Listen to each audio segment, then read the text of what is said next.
Hi friends, this is Nicole Marguerite. Thank you for tuning into the No Show on my YouTube channel. Sit back, relax, and enjoy this meaningful conversation with this month's special guest.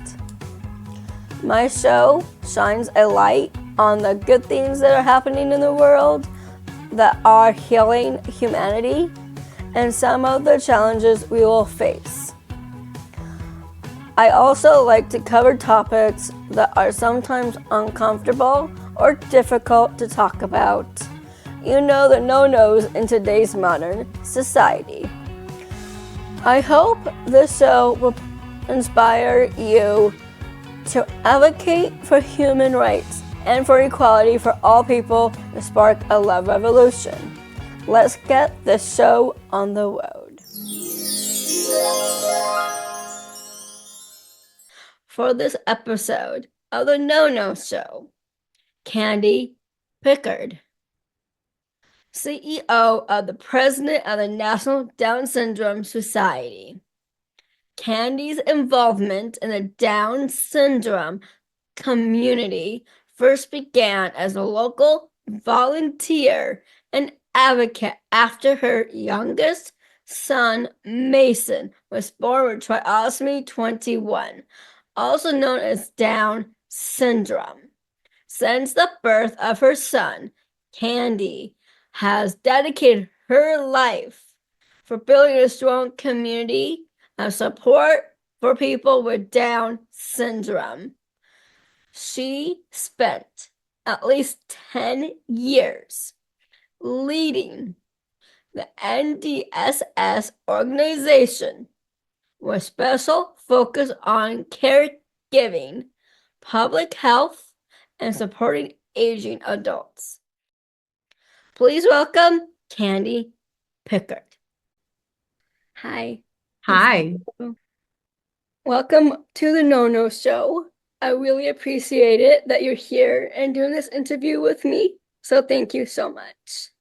You are so welcome. It is my pleasure, and I am looking forward to this. I've been looking forward to it all week, so it is an honor to be here with you. Let's start with the first question. Are you okay with that? Absolutely. Okay. Kandi, it's so nice to have you on the No Show. Can you please introduce yourself to our audience? I'd be happy to. So, my name is Kandi Pickard. I'm the president and CEO of the National Down Syndrome Society, sometimes referenced as NDSS. I have a 12-year-old son with Down syndrome, and that is what started my journey in this beautiful community that I get to be part of. And also with NDSS. I've been with NDSS now, gosh, almost 10 years, about 9.5 years I've been with the National Down Syndrome Society. That's amazing. Thank you for sharing. That's inspiring. So thank you. National Down Syndrome Society, which I will refer to as NDSS, was founded in 1979, has been advocating for people with Down syndrome and their families for 45 years. Can you tell me about your journey with NDSS and where it all began for you? Absolutely. I'd be happy to, Nicole. So, as I mentioned, I started with NDSS about 9.5 years ago. When Mason was born, I quickly got involved in our local community. I live in Indiana, and so I got involved with our local group here and started volunteering, and had an opportunity to join the NDSS staff. And so I started with NDSS in 2015, and I've worked many different roles, but I've been in my role as president and CEO for the last 5 years. I think what's really great about NDSS, you mentioned, right, that we're celebrating our 45th anniversary. What's really special for me is we were started by a mom who had a daughter with Down syndrome, very similar to you and your mom, who wanted more for her daughter and for the community. So for me, it's a real privilege to be able to step into those footsteps of Betsy Goodwin, our founder, and be able to continue to lead her legacy. That's amazing. It's Like, that's exciting. really important. It is. It is. And Betsy and her daughter are still very involved with the organization, and their entire family is. So it's a privilege to continue to expand and grow the tools that NDSS offers the community. And especially with your son and with me, you have to have the harsh reality of life and making sure um he's okay. Absolutely, right? I have that lived experience every day and different experiences many families do. I really try to bring that to our team. Our team is really, it's interesting you mentioned that because our team is really broken up into, and our board is we have people who have a direct connection to Down syndrome. They could be a parent, they could be a sibling, they could have we've got somebody who just recently stepped off our board that was a grandparent. And we have some that have no connection whatsoever to the Down syndrome community. So it brings a really special kind of strategy to the work that we do and a different insight into what's important to our community. I really liked it a lot. Excellent. So thank you. What do you think are the most common misconceptions or assumptions about people with trisomy 21? Oh, that's a great question. I think sometimes we need to, I think one of the biggest misconceptions is that we don't presume competence of our loved ones with Down syndrome. I think that there's a beauty of Down syndrome that is very different from one individual to the next individual. And we have to meet people where they are in this world and be able to embrace them. And so I think that is probably one of the biggest misconceptions. I think another misconception that I hear quite a bit from people, or it seems to be a surprise to people, is that the community sometimes doesn't understand that adults with Down syndrome can have relationships that lead to marriage. And so I think, Nicole, if I can ask you a question, do you have any interest in getting married or having a relationship? Yes. Yes. So that's typically the answer that I get too, right? When I talk to others like you, is that people with Down syndrome socialize, have friendships, and want to date and maintain those ongoing relationships and maybe someday marry. I think, we can maybe talk about it in a little bit. There's some laws out there that are holding back our community from getting married and living kind of independently. But I think that is one of the biggest misconceptions that we hear. And I think another one that we hear, just as one last one, is that people think it's still okay to use the R word. And that is not something that we use. It's hurtful. And it suggests, again, that people with Down syndrome or disabilities are not competent. And that is not the case. Yeah. I felt the same way. It's hurtful to hear that word, isn't it? Because everyone deserves love. Absolutely. Everybody deserves the opportunity to live their life the way they want to live their life, right? Yeah. And I think you're just a prime example of the amazing abilities that people with Down syndrome and people with disabilities have. Yeah.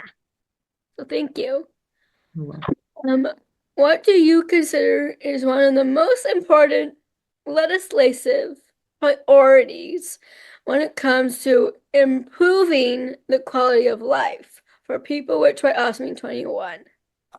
I think there's two that I would talk about here. I think the first one would be one of our main pieces of legislation. So as an organization, advocacy and policy is probably one of the core pieces of work that we really prioritize as an organization. Is we want to advocate for the rights of people with Down syndrome and people with disabilities. And so one of our biggest pieces of legislation right now is the Charlotte Woodward Organ Transplant Discrimination Prevention Act. And what this piece of legislation would do is it would prohibit healthcare providers from, and other entities, I guess outside of just providers, from denying or restricting an individual's access to organ transplants based solely on an individual's disability.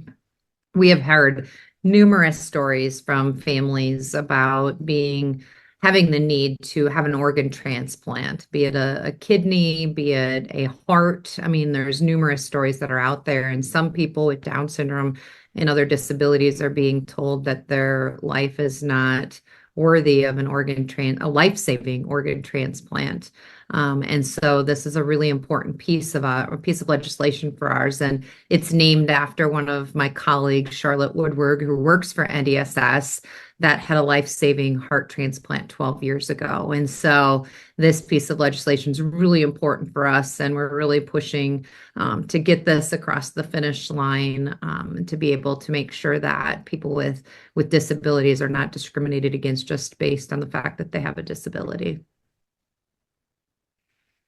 I think our second piece of legislation, just real quickly, Nicole, because you mentioned it as we talked a little bit earlier, is looking at how do we make sure that people with Down syndrome can get married. And so there's a piece of legislation around the SSI or SSI bill that we are really working on too, to make sure that we're trying to get a lot of support around that, because that would allow individuals with disabilities to marry without the impact of benefiting, or I guess hurting, their public benefits. And so that's another big piece of legislation for us that we are focused on trying to get across the finish line, to provide individuals with disabilities the opportunity to get married without impacting their benefits.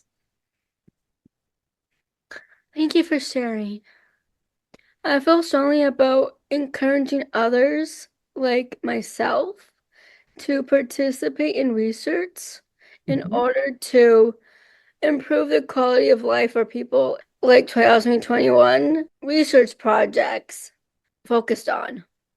There's a lot of research going on across the country right now. And I think that if I had to narrow it down to two different research projects, I think one of them is there's a behavior therapy research study that's going on right now out of Boston's Children's Hospital. They're really leading this research project, but really looking at behavioral therapy for our community. And the other one is called the ABATE study, which is looking at vaccines for Alzheimer's and Down syndrome. And this particular research project is being held in 3 countries, in the US, in the United Kingdom, and Spain. And they have numerous locations for people to participate in this research. I think when you talk about research, NDSS is, a huge advocate for people, learning more about research or learning more about how to get involved, in research, because it is really truly making such a difference on the future of our community. And so I love to hear that you are participating in research yourself and encouraging others to do so. I think we need to inform families of the benefits of research and, the impact that it's making, as we progress forward. Thank you. NDSS has done so many incredible things to advance disability rights, inclusion, research, and visibility for Down syndrome community. But what do you believe is one of the greatest achievements in the last 20 years? That's a tough question, Nicole. That was a tough one that you shared with me. And I think when I look back at, my time and even prior to my time with NDSS, I think I have to really lean into, as you mentioned in the beginning of the question, our advocacy and policy work. I think NDSS was, one of the leading organization that passed the ABLE Act, which is the Achieving a Better Life Experience Act, better known as ABLE is what we call it. And it allowed ABLE accounts. And so this was an opportunity to really empower people with disabilities and their families to save for the future while protecting, again, those public benefits that we talked about earlier.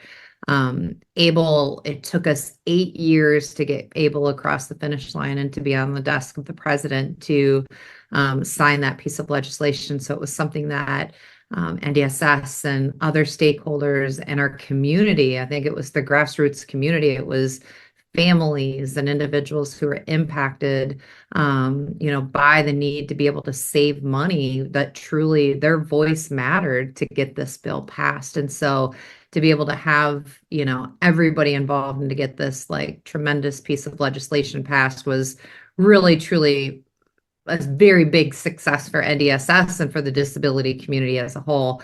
I think what's really special about ABLE is it just allows people with disabilities and their families to just build financial wellness and be able to save money and to be able to utilize their able accounts for disability related expenses without having their public benefits impacted. And that's just such an empowering tool for so many families. And I think as I look at the future, right, as you talk about us being 45 years old, when I look at the future, I think we want to continue to look at how do we promote equal access to economic opportunity, mobility, and security for individuals with disabilities. So we'll continue to advocate and look at policies down that path to continue to empower our families and empower individuals with Down syndrome. Thank you for sharing. NDSS has done so many incredible things to advance disability rights, inclusion, research, and visibility for Down syndrome. In November, NDSS will be hosting the annual Adult Summit in Orange County, California.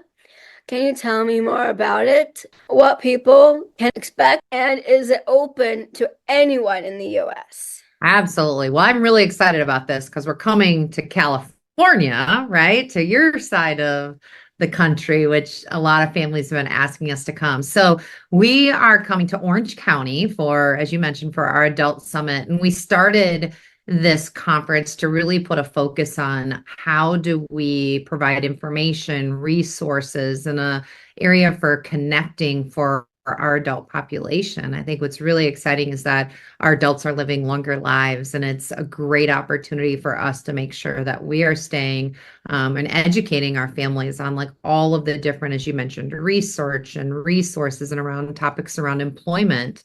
And so that is what the Adult Summit is. So we're hosting it in Costa Mesa beginning Thursday, November 14th, and it'll go through Saturday, November 16th.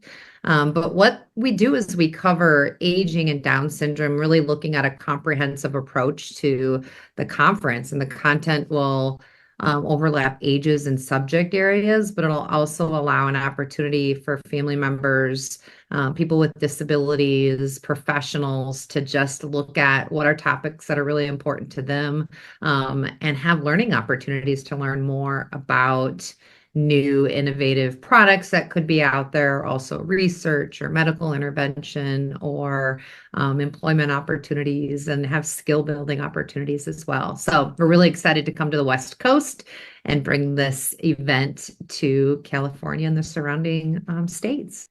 That's amazing. So thank you for sharing also. Finally, I always say it takes a village to create change. As an advocate, I think it's important for people to get involved in policy to influence the change we want to see in the world. How can people get involved in NDSS efforts and support your work? Absolutely. Well, we want everybody to get involved. And I think for NDSS, there's no bigger voice or more important voice than individuals with Down syndrome. And I think their loved ones and their caregivers and their families are obviously very supportive of that as well. So we have numerous ways to get involved with NDSS, but one of the first things when you ask that question, Nicole, that pops into my mind is our DS Ambassador program. And so this is a program that is managed from our advocacy and policy teams, but allows individuals with Down syndrome or even other disabilities, caregivers, family members, really anyone who wants to be part of that advocacy voice to get involved and learn more about what we're advocating for on a federal level and on a state level, but then also how do they bring that voice to their local communities to really advocate for change. And that change can be very simple, and that change could be something that's bigger. And so we take the opportunity to train individuals so they feel confident and they feel part of that. And then we also encourage folks, or when we invite them, we host our annual, what we call our Hill Day or our advocacy conference in the springtime every year. We invite people to come to Washington, D.C. and to bring their voices to Capitol Hill and meet with their congressional members and really tell their stories. There's something very powerful about you, for example, Nicole, to be able to come and to sit in front of somebody who has the ability to change the path and to change laws for our community and to hear your story and what impacts you. That's how change happens. That's how we're able to get bills like the ABLE Act across the finish line, is with families and individuals with Down syndrome like yourself. I do that like for at least a decade. I was on the State Council on Developmental Disabilities, and what you just said, I had a training myself, and it was very inspiring, and uplifting, and it's hard to fight for our policies and just letting it go, and it's hard, because for me, it just is everywhere, and this is what I'm fighting for, and it's really out there and it's real, and all we want is the heart, and that's why it's hard for me to do what I do, but I do it. Yeah, right. We all do. Sometimes it's hard to do something different and do something new. And I think what you just said really, I don't know, it hit me hard because I think I went to my first time at Capitol Hill and I was so nervous. I did not know what to expect. I didn't know what to say to anybody. And obviously I was trained and everybody kind of gave me all of those talking points of how to get through.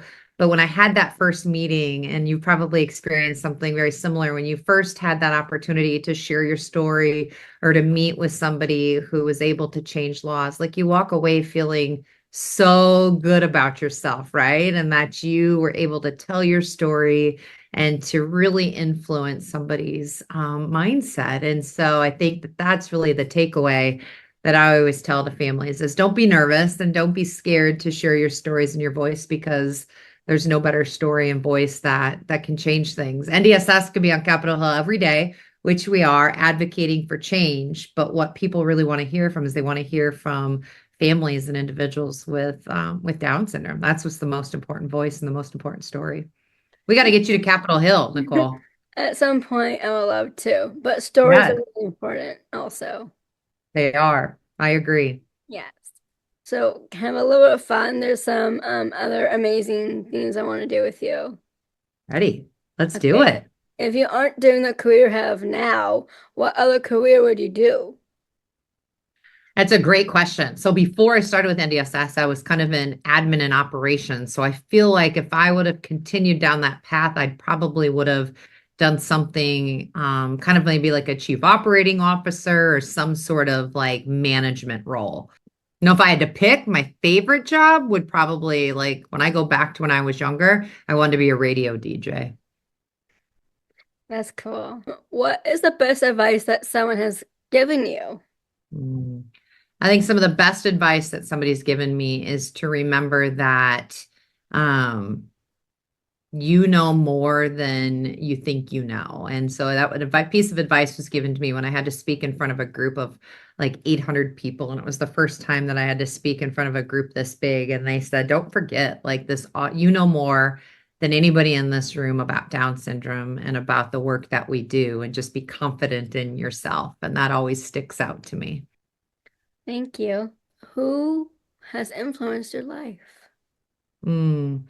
I'd have to say Mason, my son with Down syndrome. I think Mason truly changed the path of my life, my family. He has three siblings that, now want to be special education teachers and get involved in advocacy and policy, and have really had their paths changed too, just because of Mason. So I would have to probably say Mason has changed my life and just really influenced me and is such an inspiration. That's amazing. Thank you for sharing. What is something that nobody knows about you? Um, I'll share this. So I had a nickname of when I was in high school, they used to call me Twix. And Nicole, you'll ask yourself, why did they call you Twix? Well, as you know, my first name is Kandi, but my maiden name before I got married was Lane. So it was Candy Lane. So they would call me different candy bars when I was in high school. So I was Twix, I was M&M. They'd call me whatchamacallit. They'd call me in a very playful and fun manner, but they call me all kinds of different names in that sense. Since this is the no-no show, I'd like to ask you, what is the big no-no in our modern society? Ooh, what's the big no-no in our modern society? I think Say yes to opportunities. Don't say no to opportunities. Say yes. Say yes to meeting somebody with Down syndrome. Say yes to hiring somebody with Down syndrome. Say yes to being an advocate for somebody with Down syndrome. Don't say no. Say yes. Get to know somebody with Down syndrome. They're amazing. And I guarantee you they're going to change your life and change your perspective on everything that you do. So thank you for coming on to the No Show. I really appreciate it a lot. And thank you so much. Thank you for having me. You're welcome.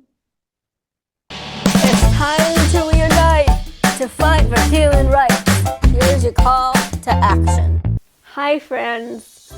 October is National Down Syndrome Awareness Month. Besides Pride Month, this is one of my favorite months of the year.